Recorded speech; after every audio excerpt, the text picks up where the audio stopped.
Buenos días, Presidenta. Nancy Flores, de la revista Contralínea. Buenos días a todas y a todos. Presidenta, a finales de mayo pasado quedó ya en firme las sanciones que aplica la Secretaría Anticorrupción contra 2 exfuncionarios de la Policía Federal. Esto es muy importante, se trata de Frida Martínez Zamora, quien era exsecretaria general de esta corporación ya extinta, y también de Damián Canales Mena, extitular de un área que se llama División de Inteligencia o se llamaba División de Inteligencia. Ambos eran identificados como parte del círculo cercano al exsecretario de Gobernación Miguel Ángel Osorio Chong, este priista que estuvo pues casi todo el sexenio de Enrique Peña Nieto en este cargo. Ambos son o fueron acusados en su momento, y es lo que queda ya en firme, de un presunto desvío de $65 millones relacionado con una adquisición de una tecnología, de un malware espía para hacer espionaje desde esta Policía Federal.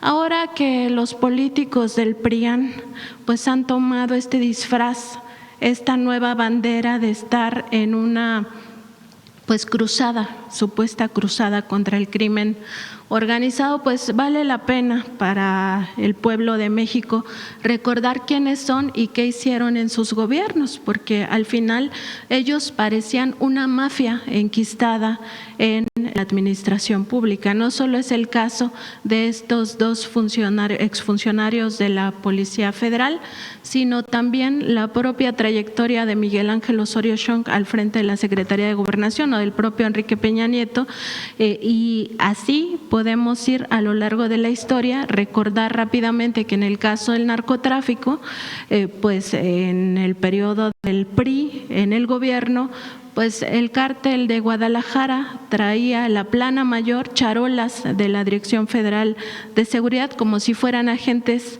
de esa corporación, y en el caso del PAN en el gobierno, pues el claro ejemplo es Genaro García Luna, que supuestamente estaba al frente de la guerra contra el narcotráfico y al final estaba asociado con el cártel de Sinaloa. Preguntarle su opinión sobre este caso de que ya quedan asentadas estas sanciones y también de esta hipocresía de los políticos del PRIAN.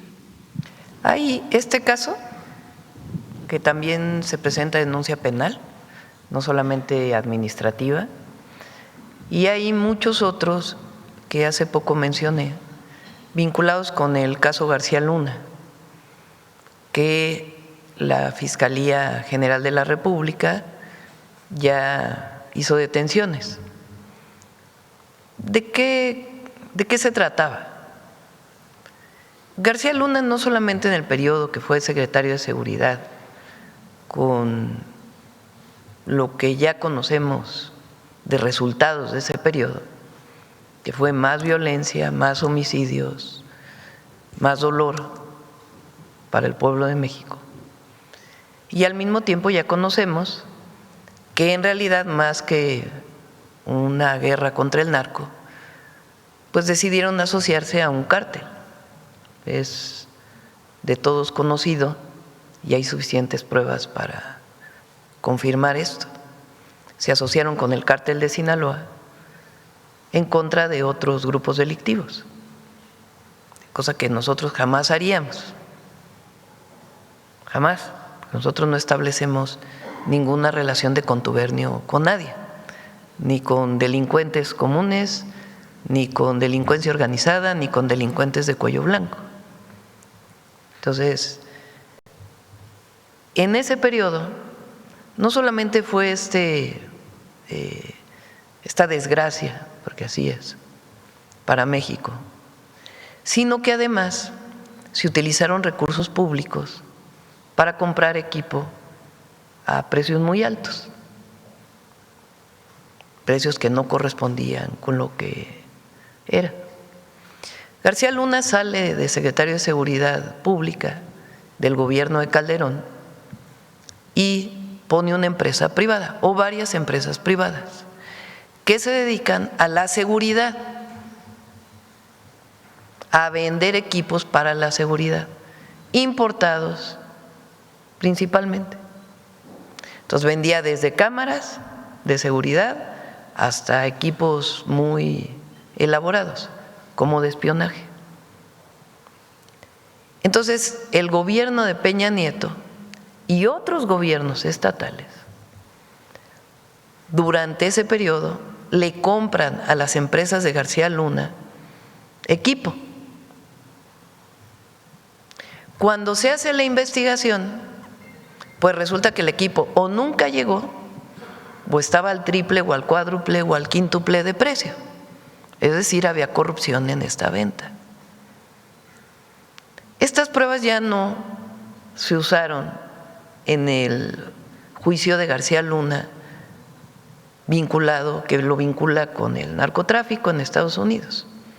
Ya no fueron parte de la investigación, pero sí son parte de investigaciones en la Fiscalía General de la República y de investigaciones de la UIF,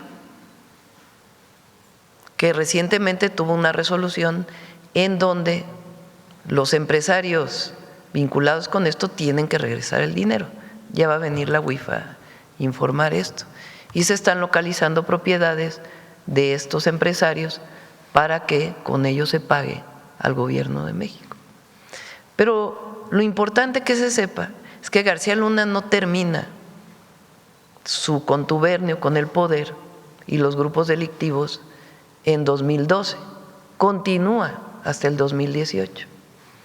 Incluso en algunos casos de contratos que siguieron un poquito después, sin que lo conocieran las dependencias, y en el momento que supieron, se denunció adecuadamente ante la Fiscalía General de la República o ante la Auditoría Superior de la Federación o lo que era antes la Secretaría, ¿cómo se llamaba antes? ¿La de Raquel? Función Pública. Entonces, la resolución que saca la Secretaría de Anticorrupción y Buen Gobierno tiene que ver con eso, con la demostración de que en efecto, durante el periodo de Peña Nieto se compraron equipos a las empresas de García Luna a precios muy altos y otras investigaciones relacionadas con esto. Y tienes razón, ahora hay un esquema de propaganda, porque es propaganda, de que el gobierno de López Obrador fue corrupto o que nuestro gobierno incurre en casos de corrupción. Cuando se encuentra alguna situación de corrupción, primero se busca frenar previamente, como fue el caso de la compra de medicamentos el año pasado, que nos dimos cuenta, o Raquel Buenrostro se dio cuenta, que algunas personas estaban queriendo comprar medicamentos a otros precios o a empresas que no podían suministrar esos medicamentos, y se paró esa compra.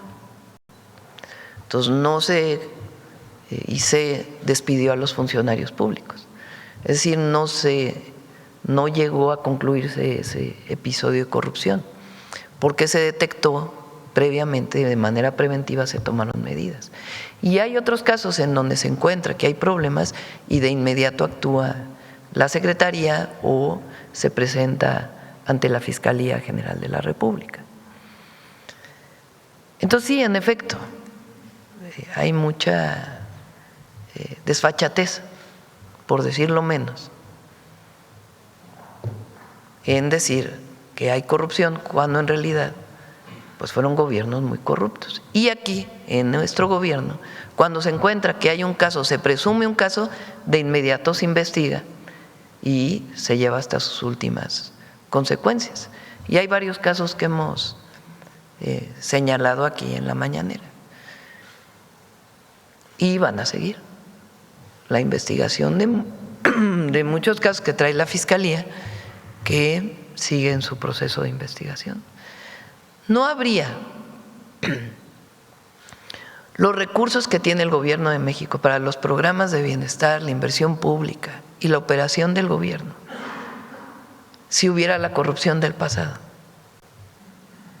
Así de sencillo, es la mejor muestra. Son 1 billón de pesos que se dan a programas de bienestar y aumento en la recaudación ¿qué fue lo que pasó? Pues la principal corrupción de antes estaba en la condonación de impuestos. Y eso desde el 2019 está prohibido. Y si hay un caso se atiende. Pero en efecto, hay una campaña que la verdad no afecta ya mucho, porque la gente sabe cómo estamos trabajando. Y que en el caso de García Luna también recordar que estos aparatos de espionaje pues estuvieron presentes tanto en el gobierno de Vicente Fox cuando estaba al frente de la AFI y después cuando estuvo al frente de la Secretaría de Seguridad Pública con Felipe Calderón, y que este caso de la Unidad de Inteligencia Financiera lo que documenta es que son más de 700 millones de dólares implicados en estos fraudes que relacionan a la familia Weinberg y que ahora va a tener que, de acuerdo con esta resolución de la Corte de Miami, va a tener que devolver a México más de 500 millones de dólares, que también es una cifra muy importante. Presidenta, también en otro caso de este combate a la corrupción del pasado, hay un tema que se dejó crecer, no solamente es el crimen organizado en su modalidad de narcotráfico, sino en otras modalidades. En los sexenios del PRIAN creció el tema del huachicol por dos vías. Una de ellas es que pinchan los ductos y sacan el combustible. Cuando llegó el presidente López Obrador se demostró que había incluso redes de ductos paralelas en petróleos mexicanos, que por eso dejaban que algunos criminales pues pincharan los ductos o hicieran esta ordeña de los ductos. Y por otra parte el tema del huachicol fiscal, que se empezó a atender también desde el sexenio pasado, y con usted pues ya se profundiza este combate al huachicol fiscal. Preguntarle sobre los avances en ese sentido. Nosotros tenemos documentado un caso que revela las complejidades de este delito y que involucra a Miguel Alemán Magnani, pues empresario prófugo de la justicia que se encuentra actualmente en Francia, refugiado para que no enfrente la justicia en México, y que además de su adeudo de 3,000 millones de pesos al SAT, pues tiene un tema relacionado con una empresa que se llama Impulsora de Productos Sustentables, IPS, que de acuerdo con investigaciones de la Unidad de Inteligencia Financiera y también del propio SAT, estaría implicada en huachicol fiscal y en lavado de dinero para el cártel Jalisco Nueva Generación. Preguntarle cómo va ese tema, sobre todo por estas complejidades que tocan a empresas factureras y a empresas relacionadas con esta mecánica de introducir combustibles sin avisar de qué se trata para no pagar los impuestos requeridos. Vamos a pedirle a la Fiscalía, nosotros tenemos pendiente una presentación aquí de cómo atendemos el contrabando de combustible, que ha disminuido muchísimo. Y la mejor muestra es que se han incrementado las ventas de Pemex de manera muy importante. Al incrementarse las ventas de Pemex, pues lo que se demuestra es que en las gasolineras o en las flotillas ya no se vende combustible que entra ilegalmente, sino el que se produce o se importa de manera legal. Entonces, ya está el análisis, no ha habido oportunidad de presentarlo, pero lo vamos a presentar aquí. Y sí, también muy importante, pues lo que hizo el presidente López Obrador en 2019, cuando toma la decisión de cerrar los ductos. Incluso hay desabasto en muchos lugares y se compran las pipas para que se trasladen pipas del combustible para evitar que siga habiendo robo en ductos. Y ahí donde llega a haber un caso que hay robo en ductos, de inmediato se atiende por un sistema nuevo que tiene también Petróleos Mexicanos. Entonces ha disminuido mucho el contrabando de combustible. Y la Fiscalía tiene mucha investigación en puerta, o sea, que está desarrollando. Ha habido muchísimas detenciones. Recientemente las últimas detenciones fueron de empresarios que se dedicaban justamente al contrabando de combustibles. y tiene todavía una investigación muy grande relacionada con esto. Entonces hay que pedirle a la Fiscalía que pueda, pues en el momento que avancen las investigaciones, que pueda dar toda la información relacionada con el contrabando de combustible. Pero tomamos muchas medidas administrativas y de acciones legales que hizo la Fiscalía que han permitido que disminuya mucho la entrada de combustible que no pague impuestos, porque eso es contrabando de combustible, eso se le llama huachicol fiscal. Y que también estaban involucrados políticos priistas. Empresarios y otras personas que no puedo decir yo, porque le corresponde a la Fiscalía, pero sí hay vínculos con supuestos empresarios, digamos. Presidenta, en otro tema, este fin de semana el presidente de Cuba, Miguel Díaz-Canel, pues agradeció a México por esta ayuda humanitaria que se ha estado enviando y particularmente por un cargamento que llegó el fin de semana. También denunció en un acto público pues como este bloqueo económico y también bloqueo energético pues ya tiene todas las características de un genocidio. Ha hablado el día de ayer en una entrevista que dio a un diario español, pues también de las características que ya implica, sobre todo para el sistema sanitario y para el sistema alimentario de Cuba, pues este bloqueo energético. Preguntarle si México puede enviar más ayuda humanitaria al pueblo cubano que está sufriendo. Se sigue enviando ayuda de todo tipo. Y vamos a seguir enviando. Me quedé pensando porque no sé si ayer o antier llegó otro buque de apoyo al pueblo cubano y vamos a seguir enviando el apoyo al pueblo cubano. Ellos tienen algunos otros mecanismos para la compra de combustible y nosotros seguimos apoyando en todo lo que podemos. Y es un asunto de solidaridad. Siempre lo ha hecho el pueblo de México y lo vamos a seguir haciendo porque es un pueblo que lo necesita. Presidente, ya por último preguntarle, porque en este caso el magistrado del Tribunal Federal de Justicia Administrativa que expuse hace un par de semanas, Pedro Rodríguez Chandoqui, que está acusado de violación, ya su defensa ha presentado algunos alegatos, de hecho presentó una moción para que el juez del caso pues admita unas pruebas de una supuesta adscripción a un pueblo originario de este juez, de este magistrado, perdón, justamente para alegar los usos y costumbres en un caso de violación sexual. Aquí preguntarle cómo el sistema de justicia pues puede sopesar entre las verdaderas demandas de los pueblos indígenas, de los pueblos originarios y casos como este donde realmente se busca de forma ilegítima pues escudarse en usos y costumbres para cometer un delito de carácter sexual y generar impunidad. No conozco el caso, no sé si ustedes lo conocen, Rosa Isela o Luisa María, ahí se los encargo para que puedan revisarlo. Pero es un delito, la violación es un delito y no puede justificarse por usos y costumbres. Eso está tipificado y no puede haber, imagínense, como que los usos y costumbres permiten la violación de una mujer, pues eso no debe aceptarse de ninguna manera. Gracias, Presidenta. Sí. A ver, Olinia, vamos para…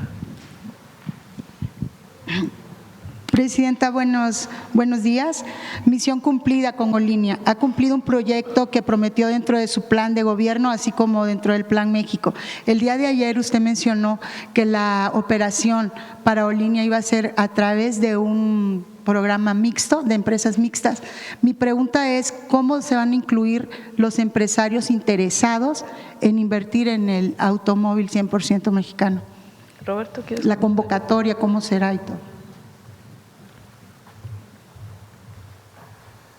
Gracias, Presidenta. Con su permiso y muchas gracias por la pregunta. Perdone, soy Yesenia Peralta de Business Energy y .cdmx. Muchas gracias, Yesenia. La forma en la que nosotros estamos buscando a las empresas con las que vamos a trabajar es como lo haría cualquier proyecto con intereses industriales. Estamos yendo a buscar a las empresas que tienen capacidad de producción en México, porque como anunciamos el domingo, vamos a estar produciendo el vehículo en el verano del 27. Crear una línea de producción de un auto en poco más de un año es un reto grandísimo, salvo que podamos nosotros trabajar con alguien que ya sabe hacer este tipo de trabajo y ya lo está haciendo. Dicho de manera coloquial, lo que estamos encontrando es a una organización que tenga capacidad de producir un vehículo como el nuestro y que nos hagan canchita en su espacio de producción para que podamos nosotros subirnos a las capacidades industriales de un aliado con el cual podamos salir con el proyecto en el tiempo que prometimos. También me gustaría aclarar algo que ayer me preguntaron y que estuve también en muchas conversaciones ayer con reporteros y surgió de manera reiterada. Les quiero platicar sobre la norma que estamos impulsando y cuál es la categoría que tiene Olinia como vehículo. Porque ayer dije, Olinia no es ni una moto ni un auto. Y eso quiere decir que un vehículo como Olinia no lo vemos en las calles del país porque tal cual esa categoría no existe. Y estamos nosotros impulsando una norma para que exista. Yo dije, lo dije el domingo, acabamos de presentar un gran producto y estamos introduciendo una nueva plataforma industrial. A lo que me refería con eso es que la norma que estamos nosotros impulsando va a permitir que nosotros en Olinia, pero cualquier jugador privado que también así lo desee, pueda participar en el mercado de mini autos en México. Estamos tomando y homologando nuestra norma con lo que está pasando en otros países. Entonces, por ejemplo, en Estados Unidos existe la norma de lo que se le llama en inglés NEV, Neighborhood Electric Vehicle, un vehículo de barrio. En Europa existe la norma L6 y L7. En Japón existen los K-Cars. Estamos tomando esos ejemplos y estamos creando nuestro propio planteamiento de lo que es esa norma. Y eso es algo que quería aclarar aprovechando que tengo uso de la palabra. Muchas gracias. Gracias. Presidente, en otro tema, en su reciente visita a Coatzacoalcos como parte del plan estratégico para Pemex anunciado por su administración en el 2025, hoy es una realidad con el anuncio de inversión para recuperar el completo abandono en que se encuentran las principales plantas de petroquímica en el país. Hay que recordar, Presidenta, que las petroquímicas tienen más de 20 años abandonadas, recordando que precisamente la caída se aceleró entre el 2013 y el 2018, cuando el gobierno de Peña Nieto vendió más de 60 plantas y redujo el 20% la capacidad de Pemex Petroquímica, abandonando las que quedaron en poder, que son las que actualmente existen y las que usted visitó en su reciente visita. Presidenta, el resultado de esto que usted anuncia es un avance histórico que se retoma para que la importación, que es del 77% de la petroquímica que se usa en el país, pues también tendríamos una libertad, una independencia de esa importación. ¿Qué nos puede decir al respecto? Son 93,000 millones de pesos que se van a invertir para rehabilitarlas. Pemex en su momento, desde su creación con el general Lázaro Cárdenas, hasta 1983, tuvo un desarrollo muy importante, no solamente de producción de petróleo y gas, sino también de las dos posibilidades de transformación del petróleo y del gas. Uno es el uso energético, que tiene que pasar por refinación, gasolina, diésel, turbocina, combustóleo que se usó durante mucho tiempo y que ahora las refinerías producen principalmente gasolina y diésel y algo de turbocina. Turbocina es el combustible que usan los aviones. Entonces, ese es un uso energético, la refinación. Sirve para vehículos principalmente, pero también para, en algunos casos, producir electricidad. Pero su uso final es principalmente algo de industria y transporte. El otro uso de la petroquímica, del petróleo y el gas es la petroquímica, que es como materia prima para producir otras cosas.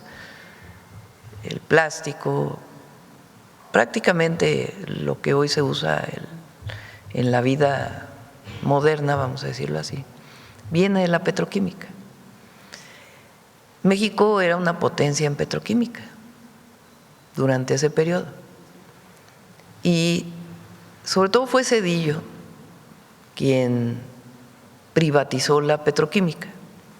Primero hizo una medida de separarlo artificialmente, lo que llamó petroquímica básica y petroquímica secundaria. En el mismo complejo petroquímico se producía todo, pero dijo, solamente Pemex puede producir básica y la secundaria se va a privatizar, se abre a los privados. Ese fue el primer golpe a la petroquímica. En los 80. Bueno, antes, con Salinas de Gortari, porque si hablamos de petroquímica y fertilizantes que van juntos, el primer golpe vino con la privatización de las plantas de fertilizantes.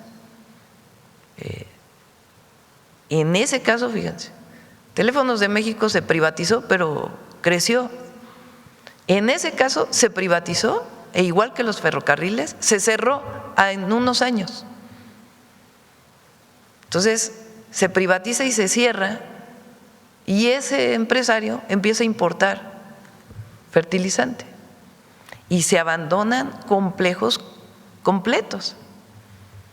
Y la petroquímica empieza a decaer. Un día vamos a presentar aquí todas las historias de la petroquímica vinculadas con corrupción.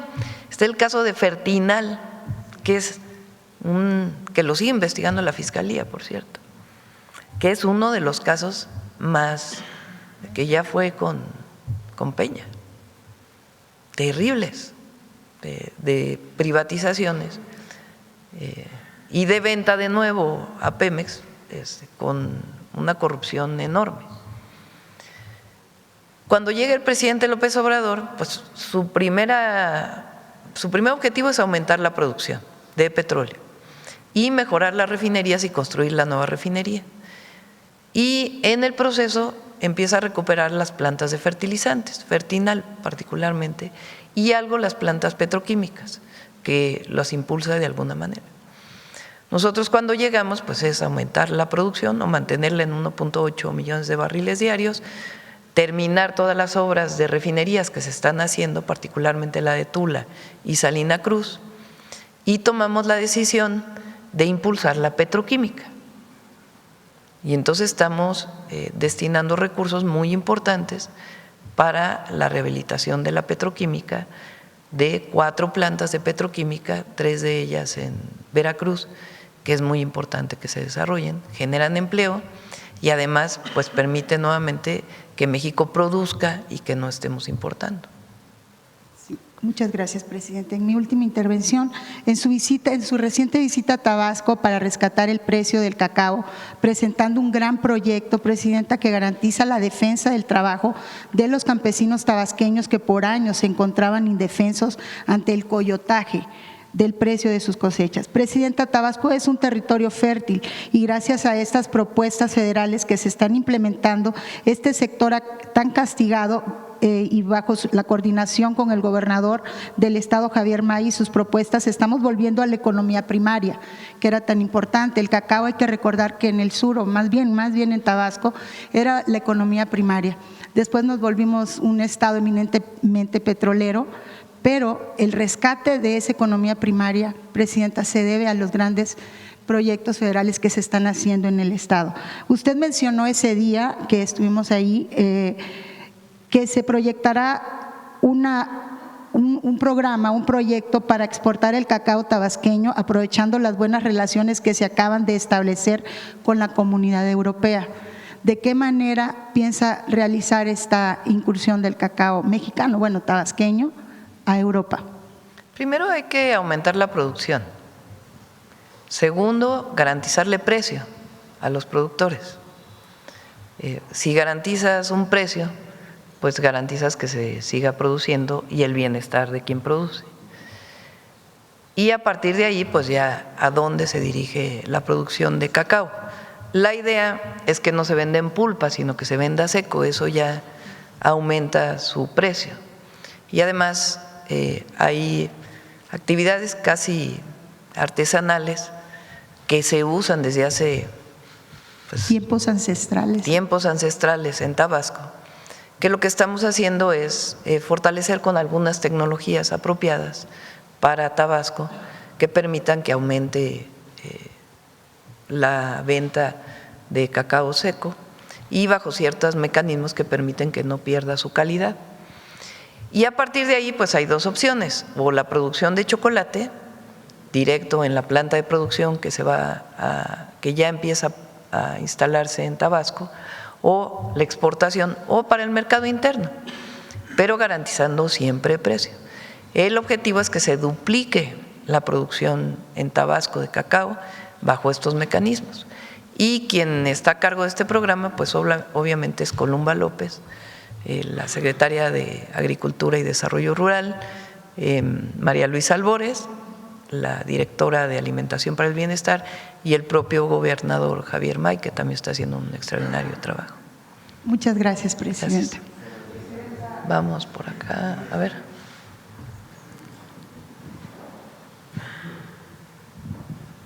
Gracias, presidenta. Buenos días. Karina Aguilar, de Diario 24 Horas. Una precisión sobre el tema del decreto. Dice que se exhorta a las empresas privadas, entonces ellas no es obligatorio, para ellas no es obligatorio. Tendría que hacerse otro tipo de esquema para obligarlas, digamos. Entonces no se trata de una obligación, pero se está hablando con todos los empleadores para que orienten a que el trabajo de oficina, administrativo, porque no es el productivo, esa no lo vamos a parar. Bueno, todo trabajo es productivo, pero digamos que tenga que ver directamente con la producción, con el sector secundario, con la manufactura y todos los servicios que tienen que funcionar, pues esos no se paran, esos siguen funcionando. Comercios, restaurantes, fondas, etcétera, etcétera, ese no tiene problema. Es el trabajo administrativo. Entonces, es obligatorio para el gobierno federal. Entiendo que el gobierno de la ciudad ha emitido un decreto de este tipo para el gobierno de la ciudad y estamos orientando a que el trabajo administrativo de las empresas privadas orienten para que se realice a distancia. ¿Habrá mañanera ese día? Sí. Y también preguntarle… Vamos a poner una tele aquí, por si se quieren quedar. Esa era justo mi pregunta. Aquí en la pantalla. ¿No va a acudir usted entonces a ver el partido al FanFest de aquí del Zócalo? Bueno, vamos a ver cómo se desarrollan lo que está ocurriendo con los maestros y algunos otros grupos, porque pues tengo que estar atenta a eso, evidentemente. Entonces hay un equipo que está atento permanentemente a eso. Pero vamos a ver pues cómo se desarrolla. Ya mañana podemos dar ese anuncio. En ese contexto… Pero para todos ustedes, si se quieren quedar por aquí, si no les da tiempo de ir a su casa, si no, pueden quedarse aquí a ver el partido. En ese contexto, ya se sabe, ya se tiene la logística, porque hay muchos turistas que ya han comenzado a llegar a los alrededores de la ciudad, del Zócalo, que no pueden ingresar. Incluso hemos visto pues en TikTok y diversas redes sociales que hay ya creadores de contenido prácticamente ya de todo el mundo que dicen, bueno, ¿y cómo vamos a entrar? Ya se sabe cómo van a entrar porque también pues la gente que viene a este festival… Mañana lo vamos a informar. A ver, si quieres termina las preguntas y explico otra cosa. No, adelante. Sí. Miren, desde nuestra perspectiva, que lo hemos analizado mucho, no se explican estas manifestaciones, y menos las que tienen un carácter violento. Y esto es para el pueblo de México y para el mundo. Nosotros lo vemos como una provocación.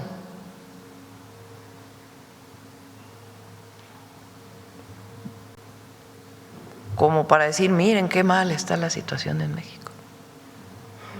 Ya explicó Mario que máximo es el 8% de las escuelas de todo el país que no tienen clases. Y son alrededor de 1,000, ¿no? 1,000 y pico de maestros aquí, ¿no? Aquí, en el centro.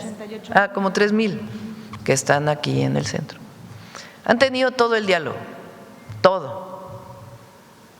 Esfuerzos adicionales que hemos hecho para los maestros de Oaxaca, para las niñas y los niños de Oaxaca, para Chiapas. Personalmente recibí a la dirección de Chiapas con el gobernador y firmamos un acuerdo. Mario ha estado en reuniones tripartitas en todos los estados desde hace un año. Hemos explicado que la derogación de la ley del 2007 representa el 20% del PIB mexicano y que además ya está en cuentas individualizadas, que pues, es muy complejo derogar esa ley. Sin embargo, no es que no se haya hecho nada. Desde el presidente López Obrador se creó el Fondo de Pensiones para el Bienestar, que se está fortaleciendo, que garantiza que los maestros hasta el salario medio de 2024 más inflación puedan retirarse con ese salario completo. Y a los que ganen más, pues tienen sus características. Pero si ganabas 17,000 pesos y antes te retirabas con 4,000, ahora te vas a retirar con 17,000.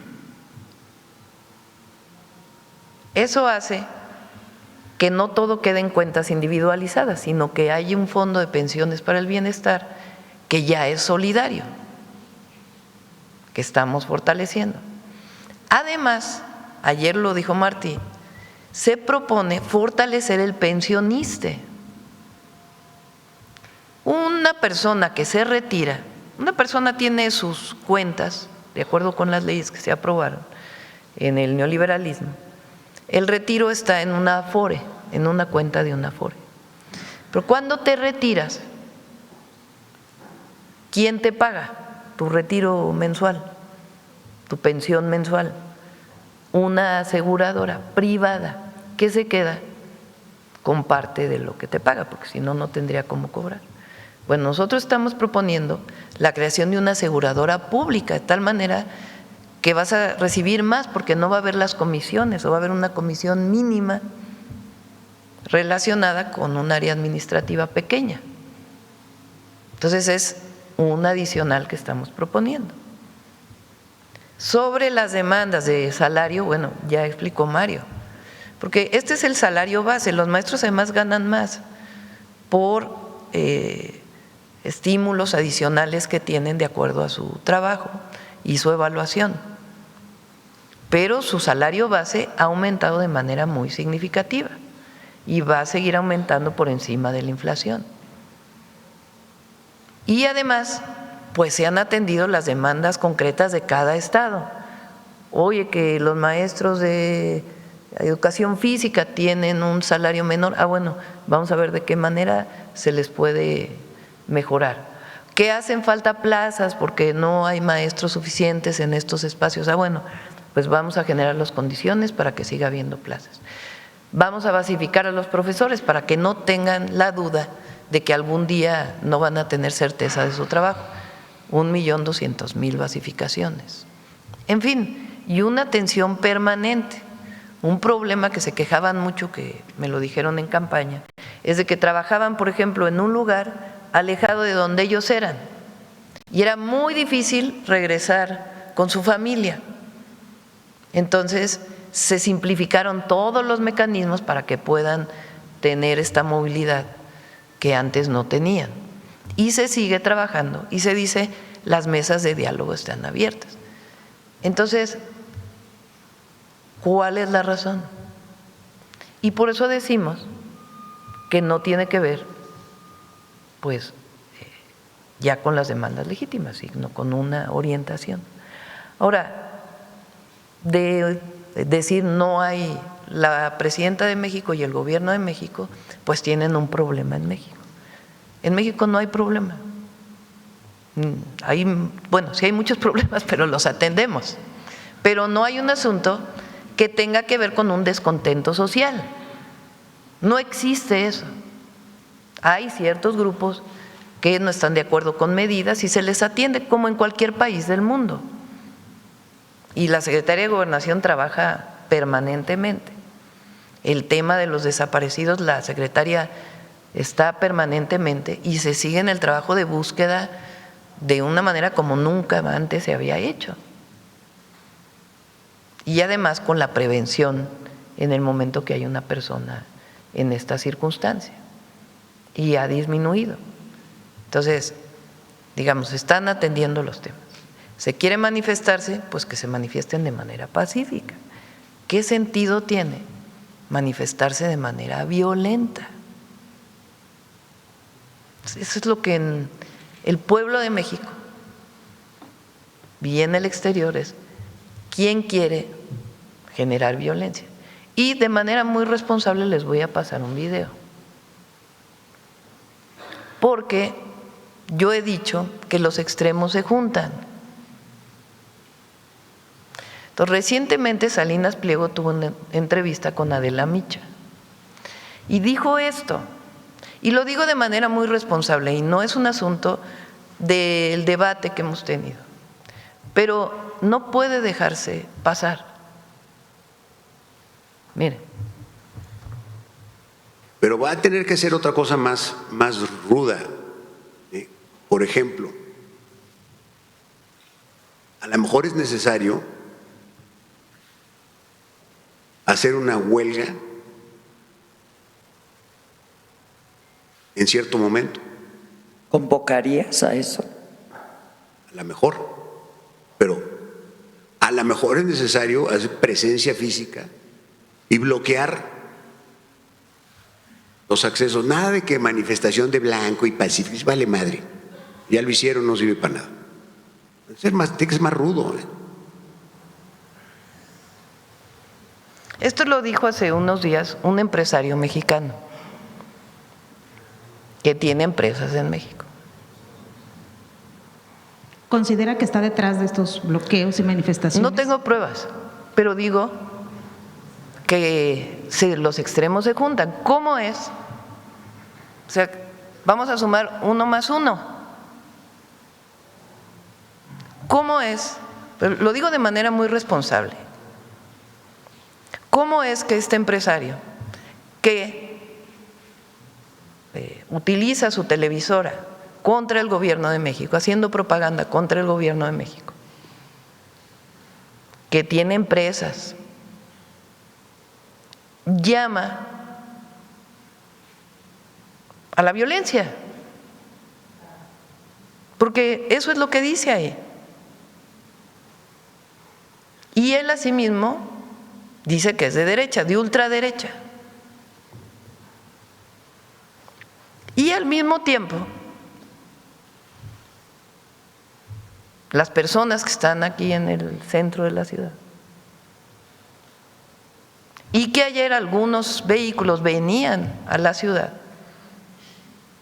y que la verdad la Policía de la Ciudad de México hizo muy buen trabajo en coordinación con instituciones también del Gobierno de México, y encuentra que hay artefactos explosivos en un vehículo.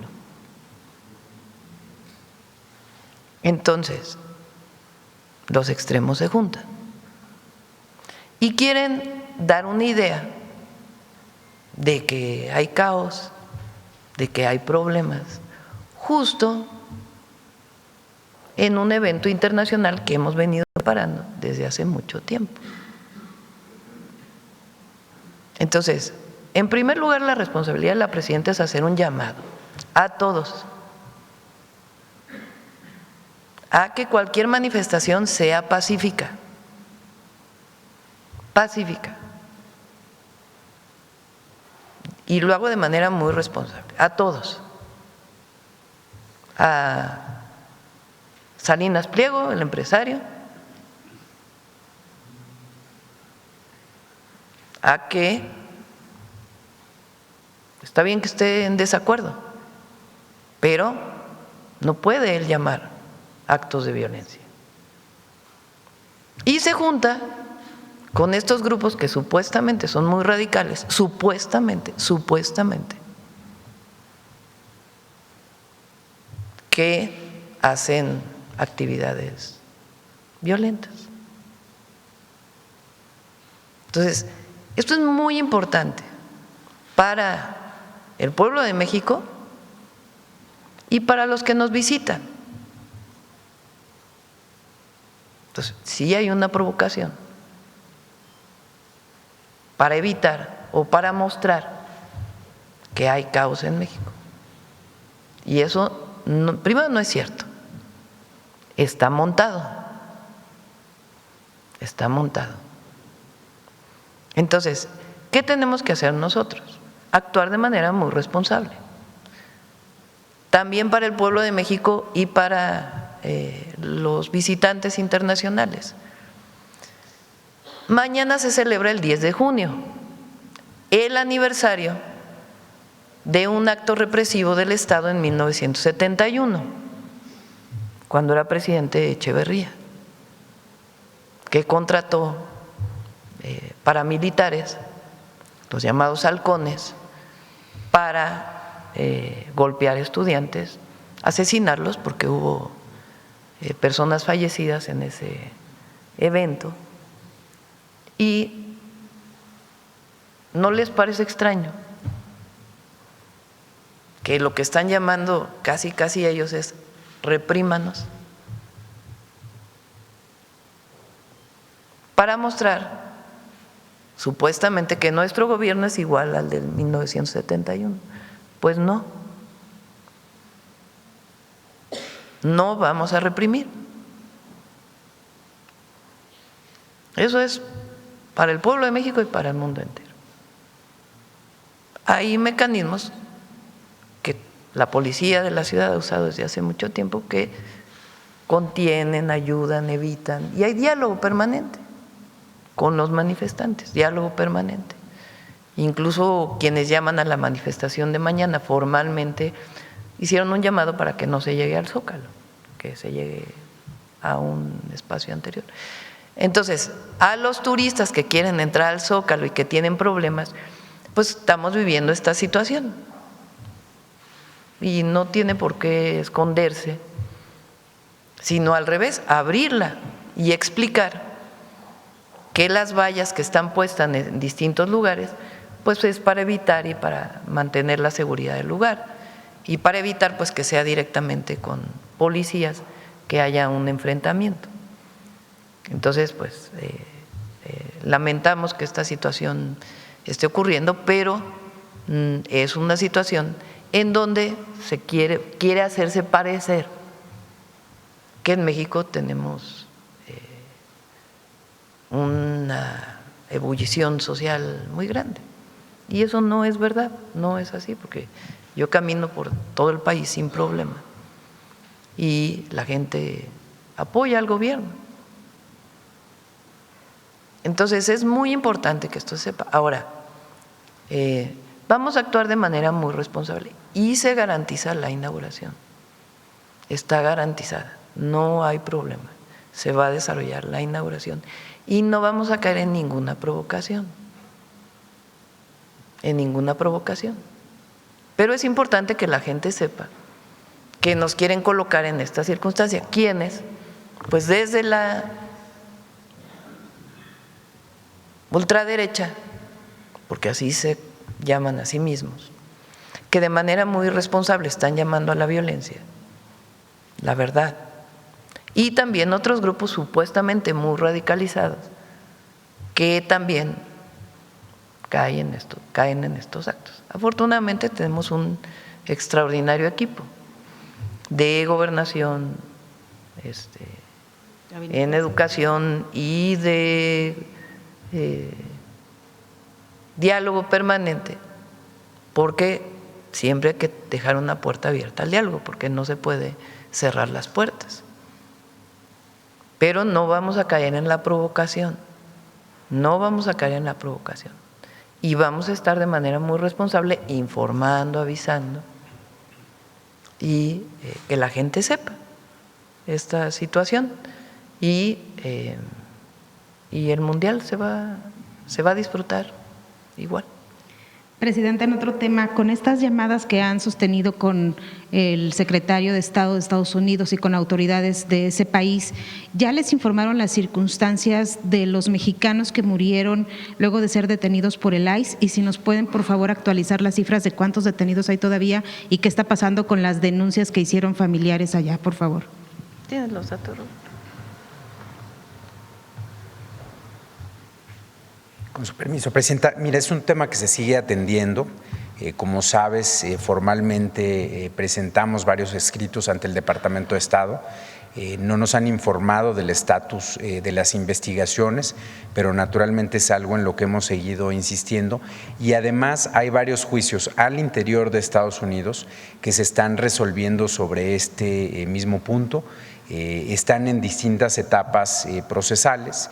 Hay uno en específico que tiene que ver con el Centro de Adelanto en California, que es donde más personas lamentablemente perdieron la vida y naturalmente que sus familias están exigiendo que haya justicia y estamos también esperando que los jueces emitan una resolución.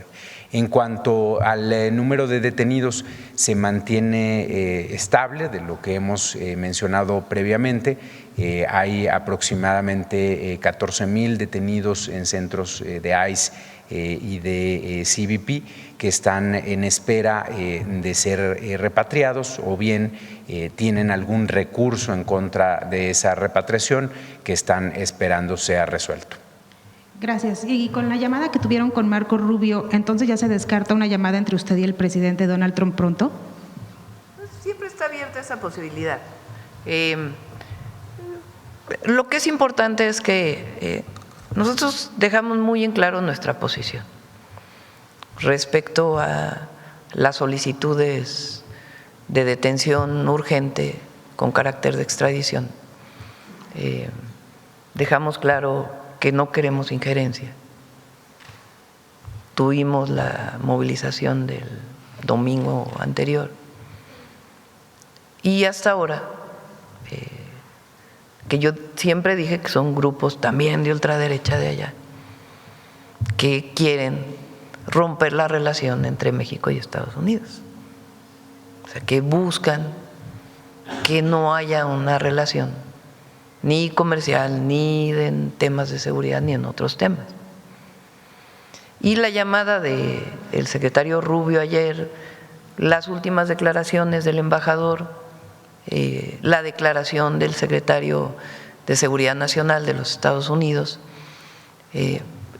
la visita del secretario de Marina a Estados Unidos, pues muestran que la relación continúa. Y que en efecto, pues hay ciertos sectores que quieren que se rompa esa relación y que nosotros estamos buscando que con nuestros principios muy claros esa relación no continúe por el bien del pueblo de México y del pueblo de Estados Unidos. Es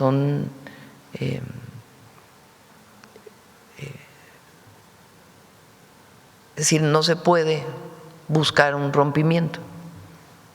Claro, si fuera algo mucho mayor, pero hasta ahora, con todo lo que hemos planteado, hay relación y avanza en muchos temas. El viernes hay reunión de tema de seguridad. Entonces, no podemos permitir la injerencia. No podemos permitir la violación a nuestra soberanía. Tenemos que garantizar el respeto mutuo, pero también la relación en los distintos temas que tienen que ver con el gobierno de Estados Unidos y el gobierno de México. Gracias, buenos días. Buenos días. Ya merito, ya acabamos. A ver, compañero de aquí atrás. Yo creo que el próximo martes, sí. Gracias, Presidenta. Qué gusto saludarla. Y Ramón Ramírez Gutiérrez, de Noticieros El Reloj. Presidenta, en este tema del magisterio, preguntarle tres situaciones. Una, si tiene usted un mensaje particular para padres de familia, principalmente para Oaxaca, ya dijeron los otros estados. Segundo, nos ha usted explicado, y lo han explicado, la injusta reforma del 2007 de Felipe Calderón. ¿Usted considera que pudiese abrogarse esta reforma al concluir su mandato como presidenta de la República? Y la tercera, que creo que es importante, ¿considera usted en algún momento reunirse con los verdaderos maestros, no con los agitadores, no con los provocadores, no con los que están incentivando esta situación que nos pone mal a México y a todos ante el mundo? ¿Usted considera reunirse en algún momento con verdaderos maestros? Gracias, presidente. A ver, primero no me gusta decir los verdaderos y los falsos maestros, ¿no? Hay maestros con distintas posiciones y hay maestros que pues con los que no estamos de acuerdo. Y el llamado que se hace siempre es a la movilización pacífica. La representación de los profesores, de los maestros de educación básica y una parte de la educación media superior y superior la tiene el Sindicato Nacional de Trabajadores de la Educación. A ver, esto es interesante. Sindicato Nacional de Trabajadores de la Educación. Las movilizaciones que se dieron en los 80s, en los 90s, era porque al secretario general de ese sindicato se ponía de dedazo por el presidente de la República, porque así era en la época del PRI. El presidente ponía todo, hasta los dirigentes sindicales. Ahora estuvo muy curioso porque en la elección lo voy a decir, de la CTM, hubo trabajadores que me llegaban a preguntar, bueno, ¿y qué orientación va a dar? Pues ninguna. Ya además cambió la ley. Elijan ustedes. Hay quien me decía incluso, es muy importante que quede fulano, que quede mengano, porque son más cercanos, porque no, el que elijan los trabajadores. Hay que respetar la decisión de los trabajadores. Bueno, tanto para los trabajadores. ¿Por qué no explicas eso, Luisa? Tú te lo sabes muy bien. ¿Cómo es que cambió la ley para la elección de las dirigencias sindicales? Claro que sí, presidenta. Bueno, como algunos de ustedes conocen, al inicio del mandato del presidente Andrés Manuel López Obrador se realizó una reforma importantísima en materia laboral que tenía que ver con la libertad y la democracia sindical. Vivíamos en un contexto donde no solamente los sindicatos del sector público, obviamente los maestros, el sector petrolero, en fin, tenemos muchos casos de cómo era un sindicalismo corporativo, de dedazo por parte de los propios gobernantes. Lo mismo sucedía también en el sector privado, lo que hemos llamado el sindicalismo blanco, donde eran los empresarios los que elegían al líder de su preferencia, con quien se llevaran bien, que no hubiera ningún conflicto. Entonces, este modelo laboral nos llevó pues a un estancamiento. Por un lado, pues había nula negociación colectiva, no había un diálogo franco de dos posiciones. Entonces, la reforma consistió, entre otras cosas, en establecer como obligatorio el voto personal libre, directo y secreto de los trabajadores. Hoy en día es un derecho de los trabajadores el acudir a las urnas y votar de manera libre y secreta por sus dirigentes. Bueno, esto sucedió también en el sector educativo. Entonces, hoy en día las secciones del CENTE eligen a sus representantes a través de una votación que está normada en la ley y que incluso tiene vigilancia por las autoridades laborales para que se cumpla con estos requisitos de secrecía y de libertad. Entonces, a diferencia del pasado, como bien dice la presidenta, pues hoy ya no se puede decir me gusta, no me gusta, sino que son los propios trabajadores, los maestros en este caso, divididos en secciones, los que acuden a través de una convocatoria que se hace pública, se registran a ver quiénes son los que quieren participar. Antes solo había planillas únicas, ¿se acuerdan, no? Bueno, ahora hay disputa a ver quiénes son los que quieren ser los representantes. Y acuden los maestros a votar por sus representantes, por sus líderes sindicales. Gracias, Luis. Bueno, esto no existía antes. Entonces hubo una movilización muy grande de trabajadores de la educación en los 80s, en los 90s, buscando democracia sindical, que los maestros pudieran decidir a sus representantes. El histórico de los maestros del CENTE fue Jongitud Barrios. En las primeras movilizaciones quitaron a Jongitud y pusieron a Elbester Gordillo. Ya lo dejo a su interpretación. Pero no había democracia sindical. Ahora pues hay votación para elegir a las secciones. ¿Qué son las secciones? Los estados, principalmente. También hay secciones dependiendo del nivel educativo. Pero en cada sección se elige a su dirigencia. ¿Por qué se le llama al de Oaxaca la sección 22? Bueno, porque es la sección 22 del Sindicato Nacional de Trabajadores de la Educación. La sección de Chiapas es la 7. Bueno, la coordinadora se formó en aquellos movimientos de los 80s, 90s, no recuerdo ahora la fecha, que buscaba democracia sindical. Entonces, hoy hay pues la votación. Ellos se han articulado a sí mismo como una corriente, digamos, dentro del Sindicato Nacional de Trabajadores de la Educación. ¿Quiénes tienen la representación formal? Que hayan ganado, aunque en el caso de Oaxaca es de manera distinta, que hayan ganado esa representación de la CENTE. Oaxaca, Chiapas, Zacatecas,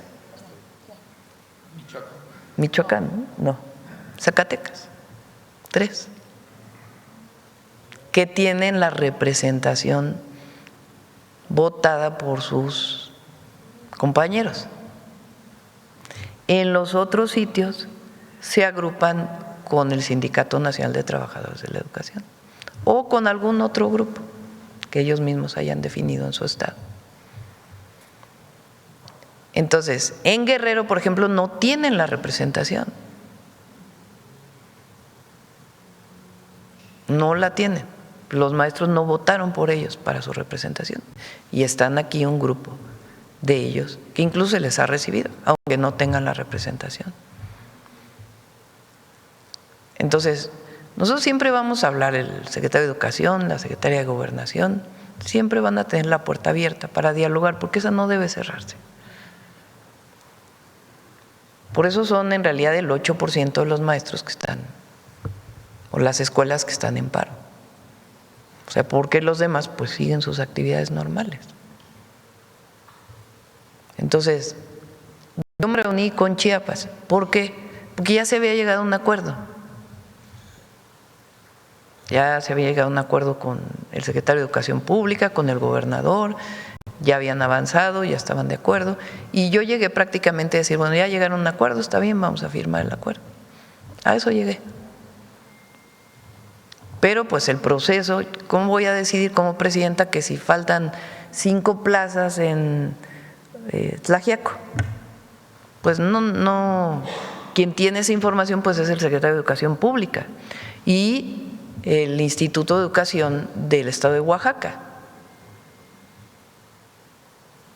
Son los que tienen esa información y los que tienen que estar en la mesa. Si llegan a un acuerdo, ya está todo, ya nada más llego yo a validar el acuerdo, pues es distinto. Pero la negociación, yo estuve pues en pláticas, pero lo que no se puede pues es que la presidenta esté viendo pues los temas tripartitas. Y además yo también puse una fecha, a ver, lo recibo en tal fecha, y ellos decidieron no llegar el año pasado. Entonces, la Secretaría de Gobernación tiene toda mi representatividad, toda. No necesitan reunirse con la presidenta, ella tiene Pues es la secretaria de Gobernación. El secretario de Educación tiene mi representatividad, pues es el secretario de Educación Pública. Martí es el director del ISSSTE.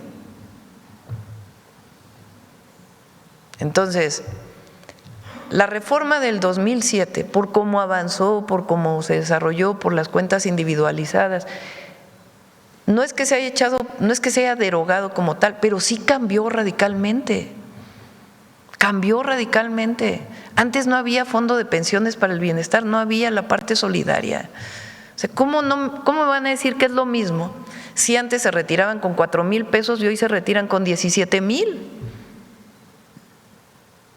Pues, claro que cambió en el marco de lo que se puede hacer bajo las circunstancias actuales. Y vamos a seguir fortaleciendo esos mecanismos solidarios como el fortalecimiento del pensionista. Pero el otro esquema no hay suficientes recursos del Estado mexicano para poder regresar a una situación como la anterior y además las cuentas ya están individualizadas. Entonces, hay maestros que me dicen, sí, sí hay recursos. Bueno, se les ha puesto en la mesa. ¿Cómo? Pues no hay recursos. Dicen, los estados le deben dinero al ISSSTE. Bueno, los estados tampoco tienen los suficientes recursos para… Entonces, más bien se está viendo de qué manera se resuelven las deudas de los estados al ISSSTE. Entonces, claro que ha avanzado, claro que se ha avanzado. Y está el diálogo para seguir avanzando. Pero lo que no se explica son estos actos violentos. Y de muchos que no son maestros tampoco. O sea, ¿por qué sentido tiene un gobierno de puertas abiertas? ¿Qué sentido tiene acciones violentas con un gobierno de puertas abiertas? Que no está a favor del pueblo. Y que el pueblo lo sabe. Entonces se juntan los extremos, por eso digo. Y es muy importante que la gente lo sepa y que quien está convocando a la violencia sea responsable de sus palabras. Porque no es menor lo que se dijo, no es menor. Presidenta, en otro aspecto, la situación de Olinia, también desde las comunidades y desde los migrantes se tiene interés en este proyecto. En esta situación en dos sentidos, el financiamiento, ¿va a haber preventa de vehículos? Los migrantes principalmente ya quieren mandar dinero para comprar o apartar su vehículo o incluso quieren invertir en este proyecto que lo consideran nacionalista. Sí, tenemos Roberto tiene un plan para… Lo primero era el prototipo, que ya está, y va a tener algunas mejoras, y este es le llama el Olinia 1, ¿verdad? Y prontito se presenta el Olinia 2, que es ya el de carga, que está muy bonito también, y puede ir teniendo mejoras también. Por ejemplo, puede tener aire acondicionado o no tener aire acondicionado, como se venden los vehículos. Y cubre un nicho. Entonces ahora ya estamos viendo la otra parte, que es la producción en serie. ¿Con quién se hace? Y la idea es que se abra pues una convocatoria y que a partir de quien presente la mejor propuesta, pues se haga ahí una inversión mixta que nos permita que más rápido pueda salir por lo menos 20,000 vehículos. Entonces lo vamos a seguir presentando y vamos a seguir presentando otros desarrollos tecnológicos.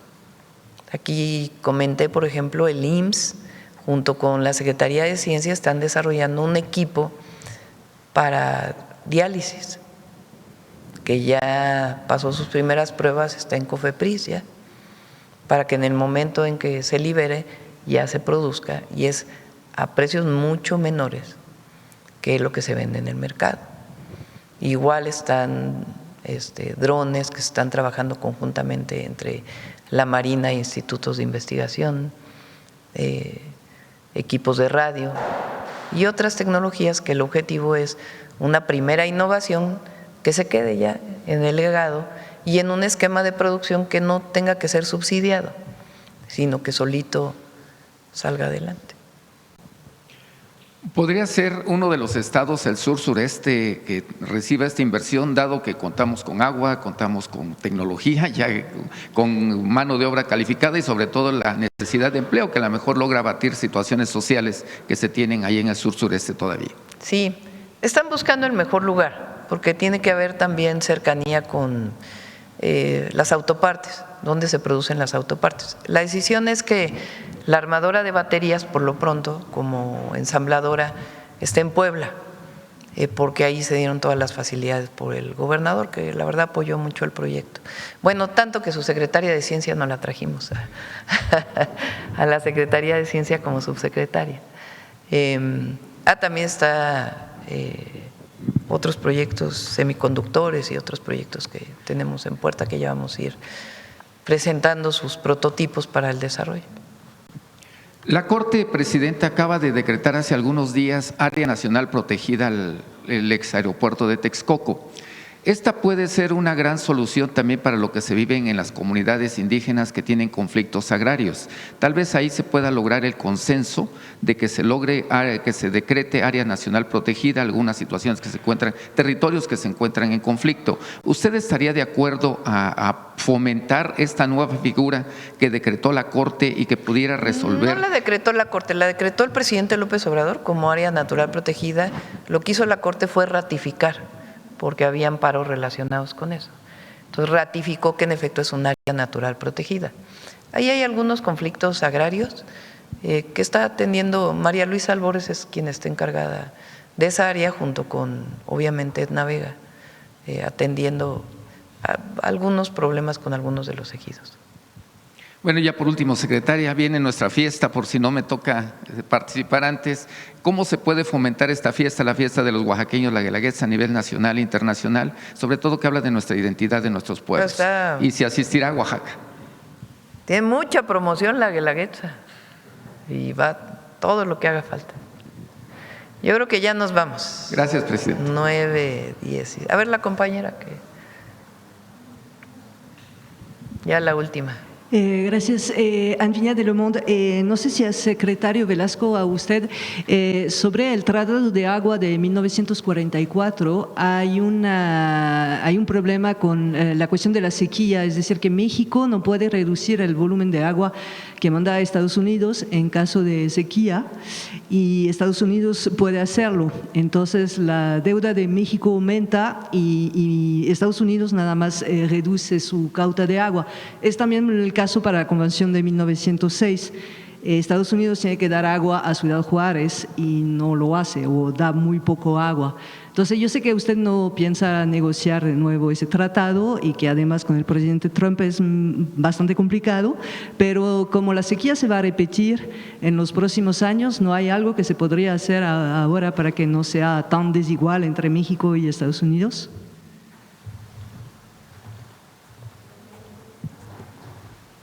Con su permiso, Presidenta. Bueno, en primer lugar, el Tratado de 1944 abarca principalmente dos cuencas. Una es la cuenca del Colorado, que está en la zona, en nuestro caso, de Baja California y sirve principalmente al Valle de Mexicali. Y luego está la cuenca del río Bravo, que pasa por Chihuahua, Coahuila, por supuesto Tamaulipas y marginalmente por Nuevo León. En el caso de la cuenca del río Colorado, lo que hemos visto es que han disminuido los niveles del lago Powell, del lago Mead, que se nutren del deshielo de las montañas rocallosas. A lo largo de los últimos años, lo que hemos hecho con Estados Unidos es buscar estrategias donde ambos países hemos hecho una reducción voluntaria de aproximadamente 5% del volumen que ambos lados o ambos países utilizan de este río.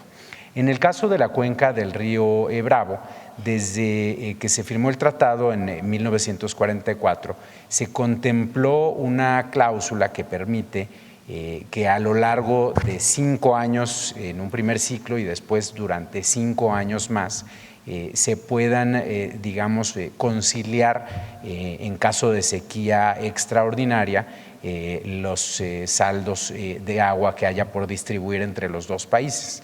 En este momento, naturalmente, que en el caso de la cuenca del río Bravo ha habido una sequía muy importante, sobre todo en el quinquenio anterior, pero tenemos en este momento un acuerdo con Estados Unidos sobre la distribución del líquido. Estamos trabajando en el cumplimiento de ese acuerdo, vamos bien en tiempos y por supuesto, pues que siempre ha sido la indicación de la presidenta, pues iremos trabajando sobre todo conforme haya disponibilidad del líquido, porque a diferencia de la cuenca del río Colorado, donde hay pues una disponibilidad anual bastante constante, en el caso de la cuenca del río Bravo pues depende fundamentalmente de las lluvias de cada año. Entonces pues estaremos esperando este año cuál es el agua que cae y con base en ello pues estaremos trabajando hacia adelante, siempre cuidando el consumo urbano en México y también por supuesto a nuestros propios productores agrícolas. Disculpe, secretario, hay otra pregunta, o no sé si usted quiere responder, sobre si existe o no un acuerdo para repatriar a México personas detenidas por ICE de otros países como Cuba, Haití, Nicaragua, porque hay un informe de la organización Human Rights Watch que dice que México es el país que más recibe deportado de otros países. Pero no se sabe si México recibe dinero para eso, no se sabe muchas cosas. No hay como tal un acuerdo para recibir deportaciones de terceros países hacia México. Sí hay desde hace varios años una política del gobierno de Estados Unidos de rechazar algunas nacionalidades en la frontera y se trabaja con el Instituto Nacional de Migración para atender a estas personas y tratar, en los casos que así lo deseen, de ofrecerles el retorno voluntario a su país y bueno, en casos especiales también se buscan alternativas en México. Sí. Por razones humanitarias los recibimos, sobre todo en la frontera norte. No es que haya un acuerdo de tercero país, o no sé cómo se llama, tercer país, o no sé. Eso no existe, no hay un acuerdo. Lo que sí, pues somos un país humanitario, que en caso de que lleguen personas de otras nacionalidades, pues no se les rechaza. Llegan a México, se les atiende y se ve si quieren regresar a su país de origen o si se quieren quedar en México, bajo qué condiciones pueden quedarse.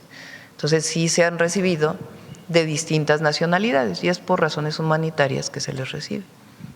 Es que parece que hay un acuerdo porque todos se van hacia Tabasco, hacia Tapachula, en particular los cubanos. Sí, se han recibido de nacionalidad cubana, haitianos también. ¿Qué otras nacionalidades? Nicaragua. Venezolanos, porque si llegan a México, pues nosotros no podemos decir regrésate. O sea, es por razones humanitarias y no hay un acuerdo firmado con Estados Unidos. Pero nosotros somos un país humanitario, entonces no vamos a cerrar la puerta de alguien que viene a México. Pero no hay un acuerdo firmado con Estados Unidos de tercer país. No es exactamente que vienen a México, es que les deportan a México. Sí, por razones humanitarias. Muchos vienen por la frontera norte, la mayoría. Okay. En la frontera norte, sí. Otro tema, sobre el caso Wallace y el caso Vallarta, ya le hice 3 veces las preguntas. Sí, tiene que verlo la Fiscalía, como pero lo he no dicho. responde la Fiscalía, ese es el pues problema. Tiene que responder, porque les corresponde a ellos. Yo sé que les corresponde a ellos, pero nunca responden y estamos con este caso fabricado, hasta el crimen está fabricado de la época de Calderón, con García Luna a la cabeza, de hecho, sí, y no se resuelven. Pero tiene que ser la institución responsable la que tiene que responder. Sí, este concuerdo, pero el problema es que no nos responde, entonces bueno, pues ¿cómo tiene hacemos? Que Vamos a hacer un ping-pong eterno. No hay mecanismos pues para que ellos respondan en este caso. Más o menos. Última cosa sobre los desaparecidos, ahora están buscando la atención de la prensa internacional. Ellos piden que México pide ayuda internacional para resolver esta crisis, consideran que México no tiene manera de resolverlo. Yo no sé qué opina usted. Tenemos todo el apoyo de distintas instituciones de Naciones Unidas que nos apoyan. Es importante para la prensa internacional, también para los colectivos de buscadores. No es que nosotros digamos aquí nada más nosotros y no aceptemos apoyo de distintas instituciones. Entonces, particularmente del Alto Comisionado de Naciones Unidas, personalmente hablé con él de este tema, estamos recibiendo apoyo de ellos y de otras áreas de Naciones Unidas que nos apoyan en este proceso. Incluso han reconocido pues que hemos avanzado del año pasado a este año con todas las nuevas leyes que estamos incorporando y estamos en una situación de búsqueda. Entonces, por supuesto que los colectivos tienen derecho a acercarse a la prensa internacional y tienen todo el derecho de hacerlo. Y también pues la Secretaría de Gobernación puede informar de todo lo que estamos haciendo en México para atender pues este tema, esta situación, este delito de desaparición en México vinculada principalmente con delincuencia organizada. ¿Sobre la crisis forense hay avances? Sí, sí hay avances. De hecho, tuvieron una presentación nada más que fue en Tlaxcala, ¿no? Donde se dio. Y lo que le he instruido a la Secretaría de Gobernación es que cada 15 días, cada 3 semanas, estén dando conferencias de prensa e informando, después de haber informado a los colectivos, cuáles son los avances. Y cuántas personas hemos encontrado, porque es muy importante el número de personas que se han encontrado. Okay. Porque ayer nos contaban que ellos ponen sus fichas de búsqueda y todos los días no sabemos quién, seguramente los servicios de la ciudad les quitan las fichas de búsqueda. Es trabajo y dinero para ellos. No, pero lo que ellos llamaron la glorieta, donde estaba el Ahuehuete, bueno, estaba La Palma, que se quitó, iba muy alto el Ahuehuete, por cierto. Donde está el Ahuehuete, ellos decidieron poner ahí en unas vallas que se pusieron para proteger al Ahuehuete los carteles de los desaparecidos, y ahí están. No... Sí, es más cerca del Estadio Azteca, eso que les quitan todos los días. Ok. Bueno, eso pues tiene que contestar el gobierno de la ciudad. Pero pueden acercarse a cualquier medio, a ustedes, a cualquier medio, no es un país libre y pueden acercarse, y también pues que se conozca lo que hemos venido haciendo desde el gobierno, porque no es que digamos no, el problema no existe, existe y lo estamos atendiendo. Gracias. Bueno, gracias a todos, buen día, buenos días, nos vemos mañana.